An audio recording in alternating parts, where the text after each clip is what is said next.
Assalamualaikum warahmatullahi wabarakatuh. Pada kesempatan hari ini saya akan membagikan materi terkait dengan virus. Yang pertama, saya akan menjelaskan terlebih dahulu mengenai sejarah virus. Virus pertama kali ditemukan oleh ilmuwan Jerman yang bernama Adolf Mayer pada tahun 1883, di mana Adolf Mayer meneliti terkait dengan tumbuhan tembakau. Di sini ditemukan bahwa penyakit yang menyebabkan bercak-bercak pada daun tembakau yang menghambat pertumbuhan tanaman. Karena itu, salah satunya disebut dengan mozaik. Melalui pengamatan mikroskop, Mayer tidak pernah melihat bakteri penyebab penyakit tersebut. Mayer menduga bahwa penyakit mozaik tersebut merupakan bakteri yang ukurannya lebih kecil dari biasanya, karena tidak bisa diamati oleh mikroskop biasa. Jadi prosesnya penelitian Adolf Mayer itu adalah dari tanaman tembakau yang kemudian diekstrak, kemudian disemprotkan ke tanaman tembakau yang sehat. Kemudian dari hasil tersebut maka tanaman tembakau yang sehat tadi menjadi sakit karena tercampur oleh virusnya. Kemudian Martinus Beijerinck pada tahun 1897, seorang ahli botani Belanda, ini melakukan eksperimen yang membuktikan bahwa agen penginfeksi yang terdapat di dalam getah tembakau dapat berkembang biak. Dan ini berbeda dengan bakteri, karena bakteri tidak bisa berkembang biak. Kemudian Beijerinck juga memperkirakan bahwa agen penginfeksi tersebut adalah partikel yang jauh lebih kecil dan lebih sederhana daripada bakteri. Kemudian ia menyebutnya sebagai virus lolos saring. Kemudian yang terakhir ada Wendell Stanley, di mana beliau ini merupakan orang yang pertama kali mengkristalkan dari virus. Kita lanjutkan, ciri-ciri virus yang pertama adalah virus hanya dapat hidup pada sel hidup atau bersifat parasit intraseluler obligat. Kemudian, virus memiliki ukuran yang paling kecil dibandingkan kelompok taksonomi lainnya. Nama virus pun tergantung pada asam nukleat yang menyusun genomnya, sehingga kita sekarang dapat membedakan antara virus yang mengandung DNA dan virus yang mengandung RNA. Virus juga tidak memiliki enzim metabolisme dan juga tidak memiliki ribosom. Kemudian, tipe virus hanya dapat menginfeksi beberapa jenis inang tertentu saja. Jenis inang yang dapat diinfeksi oleh virus disebut dengan kisaran inang. Virus tidak dapat dikategorikan sel karena hanya berisi partikel penginfeksi saja, yang terdiri asam nukleat yang terbungkus di dalam lapisan pelindung. Virus juga tidak memiliki sitoplasma dan organel sel, sehingga dalam metabolismenya itu sangat tidak memungkinkan buat virus untuk melakukan metabolisme, sehingga virus tersendiri itu harus mempunyai inang untuk agar dapat bertahan hidup. Kemudian ukuran virus itu sendiri ini sangat kecil karena kita bisa melihat hanya menggunakan mikroskop elektron. Ukurannya itu sekitar 20-30 mm. Jauh lebih kecil daripada bakteri, yaitu hanya 10 mikron saja. Nah, teman-teman di sini ada gambar di mana virus adalah yang di bagian ujung ya. Ini adalah sel darah merah kita. Yang lihat teman-teman bisa dibandingkan seberapa kecil dari virus tersebut. Kemudian terkait dengan bentuk virus, di sini ada beberapa bentuk. Yang pertama ada bentuknya itu seperti batang, ya. Kemudian ada polihedral. Kemudian ada juga yang berbentuk bulat dan juga berhuruf T. Kemudian kita lanjutkan terkait dengan struktur virus. Nah, kalau kita lihat ini adalah salah satu contoh dari virus T ya, di mana di sini dibagi menjadi beberapa bagian. Contohnya ini adalah bagian kepala, kemudian leher dan ekornya. Masing-masing mempunyai fungsinya. Di bagian kepala ini mengandung asam nukleat yang berisi DNA ataupun RNA sebagai materi genetik. Kemudian di bagian kepala ini juga ada kapsid sebagai pelindung virus dari kondisi lingkungan di luar. Kemudian ada leher di mana di sini sebagai penyambung atau penopang antara kepala virus dan ekor virus. Kemudian di bagian ekor ini juga ada selubung ekor untuk memasukkan RNA ataupun DNA ke dalam sel inang nantinya. Kemudian di situ ada serabut ekor untuk menempelkan virus pada sel inangnya. Kemudian juga ada jarum penusuk untuk memasuki sel inang. Kemudian terkait dengan struktur virus, di sini ada beberapa virus seperti virus herpes dan virus influenza. Ini dilengkapi oleh sampul atau envelope, di mana di sini terdiri dari lipoprotein atau lipid dan protein. Biasanya pembungkus ini merupakan membran plasma yang berasal dari sel inang virus. Kemudian suatu virus dengan materi genetik yang terbungkus oleh pembungkus protein ini disebut dengan partikel virus atau virion. Kemudian kita lanjutkan terkait dengan parasit intraseluler obligat. Virus hanya dapat hidup di dalam sel hidup organisme tertentu yang cocok sehingga disebut dengan parasit intraseluler obligat. Bila sel hidup yang ditumpanginya itu mati, maka virus pun juga akan mati. Sel hidup yang ditumpanginya disebut dengan sel inang. Sel inang ini dapat berupa organisme monoseluler maupun multiseluler, mulai dari bakteri, protozoa, jamur, tumbuhan, hewan, hingga manusia. Virus yang terisolasi dari sel inang tidak akan mampu hidup lama dan bereproduksi. Hal ini disebabkan karena virus tidak memiliki enzim untuk melakukan metabolisme itu sendiri. Karena kita tahu bahwa virus ini tidak memiliki ribosom untuk mensintesis protein. Virus yang terisolasi hanya merupakan paket-paket yang berisi genom yang berpindah dari satu sel inang ke sel inang lainnya yang cocok. Sehingga virus mengidentifikasi sel inang dengan menggunakan kesesuaian, yaitu lock and key. Jenis sel inang yang dapat ditumpangi virus disebut dengan kisaran inang.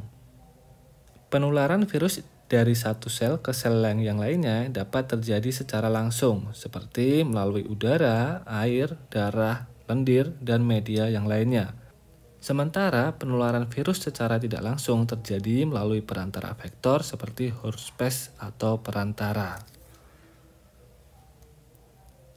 Jenis-jenis virus kita bagi menjadi dua, yaitu virus DNA dan virus RNA.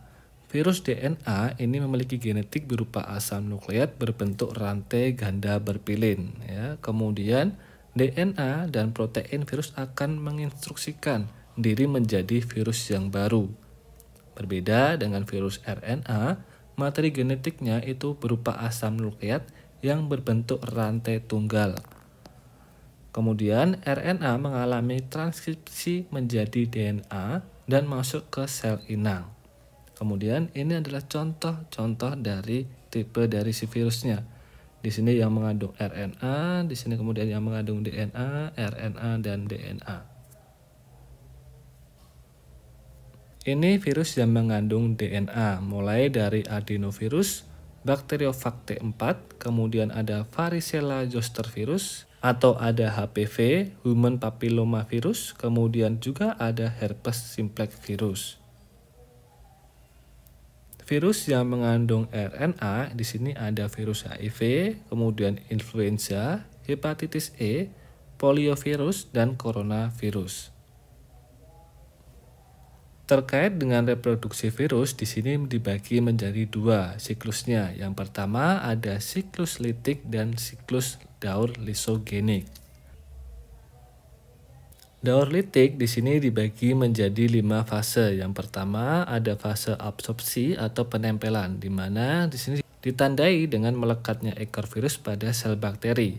Setelah menempel, virus mengeluarkan enzim lysosom atau enzim penghancur sehingga terbentuk lubang pada dinding bakteri untuk memasukkan materi genetik. Kemudian dilanjutkan dengan fase injeksi atau penetrasi, di mana di sini setelah terbentuk lubang pada sel bakteri, virus akan memasukkan materi genetik, baik itu DNA maupun RNA, ke dalam tubuh sel bakteri. Kemudian, kapsid virus tetap berada di luar sel bakteri ataupun dapat nanti berfungsi kembali. Kemudian ada fase ekalipse atau sintesis, di mana di sini DNA virus akan mempengaruhi DNA bakteri. Kemudian DNA bakteri akan mereplikasi bagian-bagian virus sehingga terbentuklah bagian-bagian virus. Di dalam sel bakteri yang tidak berdaya itu dilakukan sintesis oleh si virusnya. Kemudian proteinnya itu dijadikan sebagai kapsid oleh si virusnya. Kemudian DNA bakteri pun sekarang dikendalikan oleh si virus. Kemudian dilanjutkan ke fase perakitan atau assembling, di mana bagian-bagian virus yang telah terbentuk oleh bakteri akan dirakit menjadi virus yang sempurna. Jumlahnya itu sekitar 100-200 buah dalam satu kali daur litik. Kemudian dilanjutkan fase litik, yaitu pemecahan sel. Ketika perakitan selesai, maka virus akan menghancurkan dinding sel bakteri dengan enzim lisozim. Akhirnya virus keluar dan siap mencari inang yang baru. Selanjutnya di sini ada daur lisogenik, di mana ada 5 fase juga. Yang pertama adalah fase penggabungan, di mana fase penggabungan ditandai dengan DNA virus yang sudah melakukan pemutusan DNA bakteri, kemudian bergabung ke dalam materi DNA bakteri. Contohnya ada di sini ya. Kemudian selanjutnya ada fase replikasi, di mana DNA bakteri ini melakukan replikasi untuk pembelahan.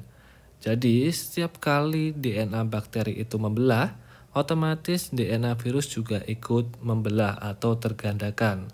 Contohnya ada di bagian 4. Kemudian ada fase sintesis, di mana di sini DNA virus melakukan sintesis untuk membentuk bagian-bagian si virusnya. Kemudian dilanjutkan ke fase perakitan, di mana setelah virus membentuk bagian-bagian virus, kemudian DNA dimasukkan ke dalam tubuh virus untuk membentuk virus yang baru. Kemudian fase litik, setelah terjadi perakitan, maka si virusnya ini melakukan lisis, yaitu berarti si virusnya itu keluar dan menghancurkan sel bakteri. Kemudian si virus juga akan mencari sel inang yang baru. Selanjutnya, peranan virus. Seperti benda yang lainnya, virus juga mempunyai sisi baik maupun sisi buruknya. Nah, setelah ini kita akan bahas ya. Virus yang merugikan pada hewan di sini ada yang bernama polioma karena bisa menyebabkan tumor. Kemudian H5N1 ini adalah yang menyebabkan flu burung. Kemudian ada juga Newcastle disease atau tetelo yang menyerang sistem saraf pada unggas. Kemudian ada foot and mouth disease yang menyerang kuku dan mulut. Kemudian kita tahu ada rabies yang ada pada anjing, kucing, dan monyet. Kemudian juga ada RSV, di mana di sini adalah Rous sarcoma virus yang menyebabkan kanker pada ayam. Kemudian ada adenovirus yang menyebabkan tumor pada hewan tertentu dan juga menyebabkan penyakit saluran pernafasan. Kemudian di sini ada virus yang merugikan bagi tumbuhan. Salah satunya adalah mozaik yang menyebabkan bercak kuning pada daun tumbuhan seperti tembakau, kacang kedelai, tomat dan kentang, dan beberapa jenis labu. Kemudian di sini ada yellow, di mana di sini penyakit yang menyerang tumbuhan aster. Kemudian di sini ada daun menggulung yang terjadi pada tembakau, kapas, lobak yang diserang oleh virus turnip yellow mosaic virus. Kemudian ada penyakit tangro atau virus tangro yang terjadi pada tanaman padi. Kemudian di sini ada virus yang merugikan pada manusia. Beberapa virus dianggap sangat penting karena menyebabkan penyakit yang fatal. Contohnya di sini ada rabies, AIDS, kemudian ada polio, demam, dan demam kuning. Penyakit sapi gila atau juga dikenal dengan bovine spongiform encephalopathy, kemudian juga ada Naegleria yang merupakan amoeba kecil yang menyerang jaringan otak yang ditandai dengan tubuh kejang diikuti dengan koma. Kemudian juga ada virus HIV, di mana virus ini menyerang kekebalan tubuh manusia dan saat ini belum ada obatnya. Kemudian kita lanjutkan ke virus yang menguntungkan. Salah satu keuntungan dari virus adalah yang pertama kita dapat memproduksi vaksin, di mana vaksin merupakan patogen yang sudah dilemahkan sehingga tidak berbahaya jika menyerang manusia. Vaksin pun juga digunakan sebagai pengenalan virus untuk antibodi tubuh, sehingga tubuh dapat memproduksi antibodi baru untuk menangkal si virus. Jika sewaktu-waktu terserang patogen yang sebenarnya tubuh manusia sudah mulai kebal. Kemudian keuntungan yang kedua adalah membuat antitoksin. Antitoksin dapat dibuat dengan menggabungkan DNA virus yang memiliki sifat menguntungkan. Langkahnya dengan menyisipkan gen yang menguntungkan atau gen manusia yang dapat mengendalikan produksi antitoksin ke dalam sel bakteri. Sehingga sel bakteri tersebut akan mengandung gen manusia penghasil antitoksin. Kemudian keuntungan yang ketiga adalah dapat melemahkan bakteri. Virus yang menyerang bakteri patogen merupakan virus yang menguntungkan. Jika DNA virus lisogenik menginfeksi DNA bakteri patogen, berarti bakteri tersebut menjadi lemah dan tidak berbahaya bagi manusia. Mungkin itu saja yang dapat saya sampaikan. Kurang lebihnya saya mohon maaf. Assalamualaikum warahmatullahi wabarakatuh.